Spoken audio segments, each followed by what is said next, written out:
நல்லதுக்கும் சாராயம் கெட்டதுக்கும் சாராயம் விளங்கு மாடா நாடு. எதற்கு எதை பயன்படுத்துறது இல்லாம போச்சு. ஒருத்தர் நடந்து போயிட்டே இருந்திருக்காரு, பூசணிக்காய் கிடந்திருக்கு.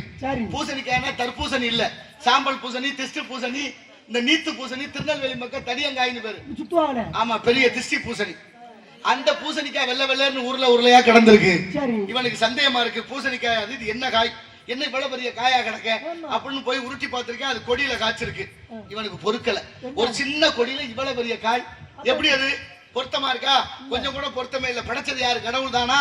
கடவுளுக்கு அறிவே இல்லை, கடவுள் முட்டாள்னு.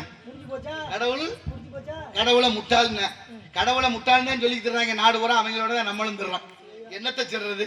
ஆனாலும் அங்க போய் பக்கத்துல ஒரு ஆலமரத்துல படுத்தேன். மேல பாக்குறேன், ஆலம்பழம் ரொம்ப சிறுசா இருக்கு. ஆலம்பழம் சிறுசா இருக்கு. இப்ப முடிவு பண்ண, இவ்வளவு பெரிய மரத்தை படைச்சு அதுல ஒரு சின்ன பழத்தை வச்சுட்டு ஒரு சின்ன கொடியில இவ்வளவு பெரிய காய படைச்சிருக்கிறேன். கொஞ்சம் கூட பொருத்தமே இல்லை, கடவுளுக்கு அறிவே இல்லை, கடவுள் முட்டா. முடிவு பண்ணிட்டு படுத்திருந்தேன் ஆலமரத்துல. ஒரு காத்து வந்தது, மரம் அசைந்தது, பழம் நழுவ நெத்தியில விழுந்தது. அம்மானு எந்திரிச்சேன். இப்ப பாக்குறேன், ஆஹா, ஒரு சின்ன பழம் விழுந்ததுக்கே இந்த வழி வலிக்குது. ஒருவேளை நம்ம நினைச்ச மாதிரி பூசணிக்காய் மேல இருந்து விழுந்திருந்தா இந்நேரம் நம்ம தலை திதர் தேங்காயா போயிருக்குமே.